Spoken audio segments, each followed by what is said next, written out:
I want y'all to listen very carefully. Now, I'm not trying to be besides myself. I'm not trying to be proud or arrogant for that matter. But, back in 2008, had Harlem chosen me rather than Obama, so now that boy from Hawaii, that surfer, that from Hawaii, we don't know about him, but Manning we know. Had Harlem chosen me, and thusly Chicago and Los Angeles and everybody, rather than Obama, and one of the things that I think that you can't escape, Jesus said, you will know a tree by the fruit that it bears. And I'm not trying to be proud here or boastful, but you can look at my fruit.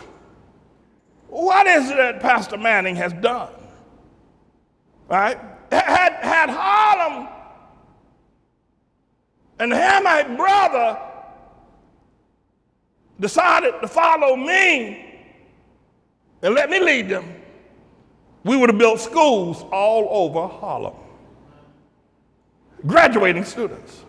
Now, what I want you to do is what have you done, Pastor Manning? What's your fruit? Show me who you are. Tell me what you've done. Don't tell me what you could. Show me what you've accomplished. Because by your fruit, we will know you. I got 3 schools. That's right. And of graduating students every which kind of way. One looking at me right now, getting ready to take the LSAT test. Others and her sister, a medical school student. I remember several years ago, I took Lula, I call her that, down to a law office. We had bought a printer years ago. These big, heavy-duty printers with a big drum on them, they sold that thing to us for $70,000. This is going back about 15, 20 years ago, right? And we were printing the newsletter and all that kind of stuff. So $70,000, we bought it. So we fell behind in the payments. Times got tough. They sued us. We sued back. So I took Lula down to the law office down on 59th Street, someplace down there, where I met with the lawyer. So Lula I think she's still in St. John's or something. And I took her, she didn't want to go. She didn't want to go. But I made her go, you know how I am. You're going to go with me whether you want to go or not. So I took it down there, we were sitting down there. So I told the lawyer, I said, this is our lawyer. I said, I told that lawyer, he's an old man. I said, this is going to be our next lawyer over here. Lula sitting there looking like, oh. She wasn't interested. Ha! But thank God I don't quit, right? I don't have bad, dirty looks. But if Harlem had followed me, we'd have law school students all over the place. And every high school student, if Harlem had followed me, we would not just have this one school, we'd have schools all over Harlem, Bed-Stuy too. And it would be a prerequisite to graduate from our high school system, not our college system, but from our high school system. Every student will have to travel at least 3 years to either Asia, Europe, to Rome, to England, to Africa. It is a must that you spend at least 3 weeks in China. Because you've seen me do it.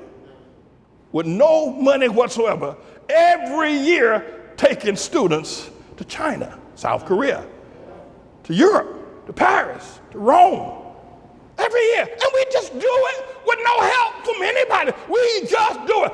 Imagine if we could do that with every high school student here in Harlem. Every one of them would be well versed at travel. Not just that old talk going to Studio 54 or down to Studio 106 on Park Avenue. Imagine. That's my fruit. No, that's what I've done. I've done it and done it consistent now. I'm not being boastful, but that's my fruit. And I'm going to toot my horn if nobody else. We would have the opportunity to go to Israel. We've been doing good, Al LaFleur. It's been 25 years, Principal Butler, and not one teenage pregnancy in 25 years, and hallelujah, and boom, shakalaka goes right there.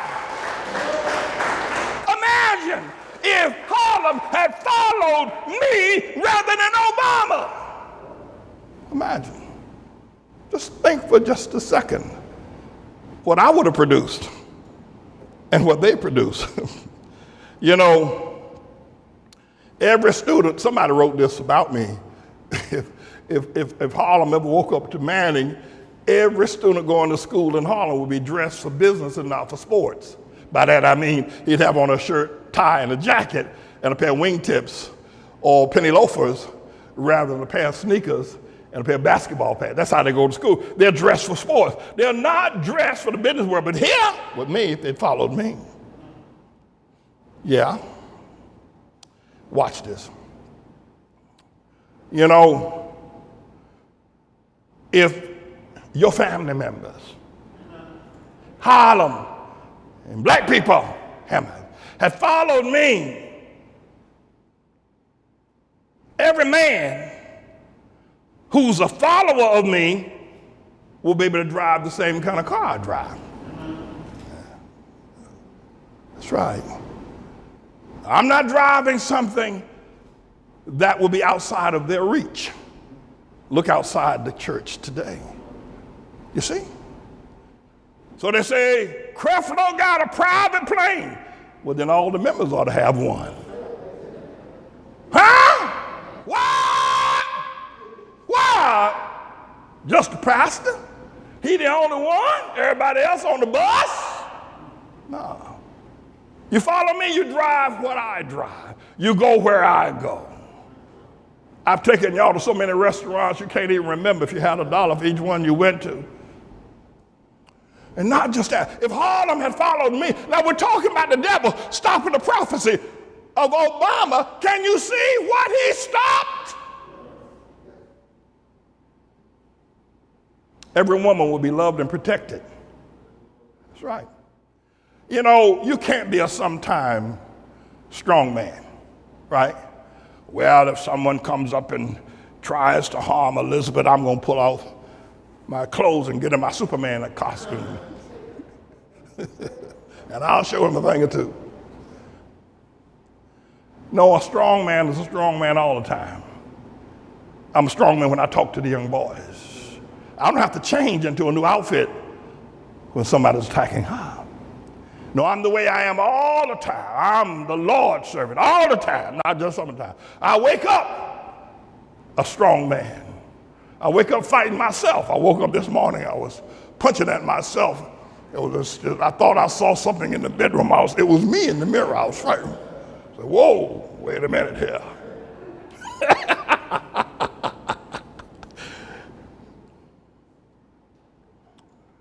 If Harlem had followed me, and I've said it, therefore I have the right to now produce. The black man ain't never built nothing.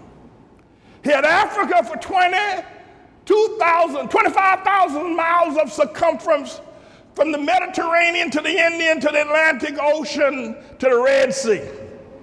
And he has never built a seaworthy vessel, something that will cross the ocean. Never did. He never built a house above 2 stories or one made out of stone. All those years he was there.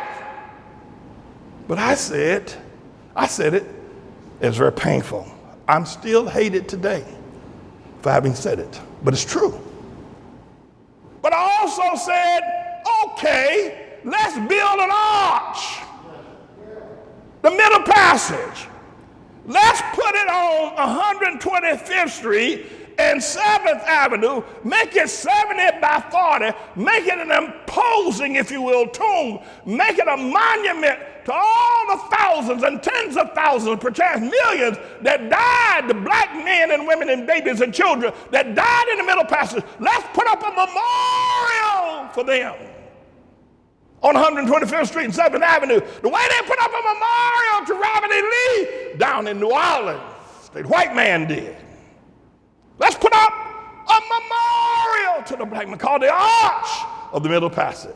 Let's put it up. Let's build it, I said. Come on. Several years ago. Not one newspaper, not one television station, not one radio station, not even anybody from Columbia University has inquired about it. This thing, we could put it up 40 feet by 70 feet. It could be an imposing statue. You could see it from space if we built it. We built it to the glory of those that died suffering in the Middle Passage. We build it. Put it there. It's a beautiful, not one black leader has come up and said it's a good idea. Not one. Now you have to understand they don't build anything, so I'm not angry with them. This is beyond their league. Hell, for the black man to build something like that is beyond his league. That ain't what he does. That's not what he does. Now you say, let's form a basketball team. Well, hell, he'll bring out all the stops in the world to get girls and boys to learn to play basketball. Build courts. But to build that ain't what he does. That's not who he is. Oh, you say, well, Pastor, he probably likes that. But, the reason why the media didn't inquire about it is because and other groups haven't inquired, is that it's because you don't like Obama. You don't like our first black president. All right.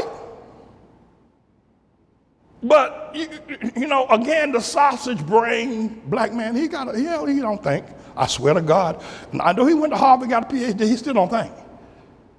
Because if he says, well, we ain't going to help you do that because you don't like our first president, black president Obama. But I got the love in my heart for the Africans that died in the Middle Passage. Which is greater? To love Obama, who done nothing for you, but to build a monument for those that suffered. Which is greater? You mean to tell me you're going to let my disapproval of Obama stop you from blessing the tens of thousands with a memorial? That logically, it doesn't make any sense. It doesn't make it, and it gets worse. If it ain't Obama, well, now the media, well, now he's anti-gay. He's anti-LGBTQ+. And we just think he has a hate message. And because of that, we don't see the need to a hate message. Okay, all right. But the message I have is a Bible message. You can call it hate all you like, and I'll give you that. Come on, I'll give it to you. I'll give it to you. But is it hate to want to put up a monument like this to the tens of thousands that died in the Middle? Is that hate? Or is that love insurmountable? That's a great love for humanity. That's a great love. That is the greatest expression of love for the black man that anybody I've ever heard of. Nobody has ever loved the black man enough to honor him that way. Oh, I see. You're more concerned about a bunch of white, filthy freaks and their filth of perverted sex and their lifestyle being protected than you are in honoring the black folk that died in the Middle. I see. And by the way, had they followed me, we would clean Harlem of all this filth. And it's filth. We're in love. It's filth. It's all right. God never said anything about you're a lie. It is filth. It's gay business. It's as nasty as anything you could ever think about. Dishonorable, worthy of death. So here, they would rather protect the homosexual and his freak lifestyle than to build something for the people. See, he's a sausage brain man. I've seen him. Listen, I'll tell you something. I know people get mad with me. Hey, he ain't for the black man. Hey, Obama. What the hell Obama do? Obama could have built this. He could have suggested, if not this, something like, he ain't suggested nothing like that to honor you. Nothing. Nothing. He has suggested one damn thing like that. Nothing. It's not in his heart. It cannot about you or Africa. Not in his heart. He has never suggested anything like that. However, he did build J.P. Morgan Chase Bank and a bunch of other banks that failed during the 2008 economic collapse. He did build them back. But he never even suggested it. Not even in Chicago.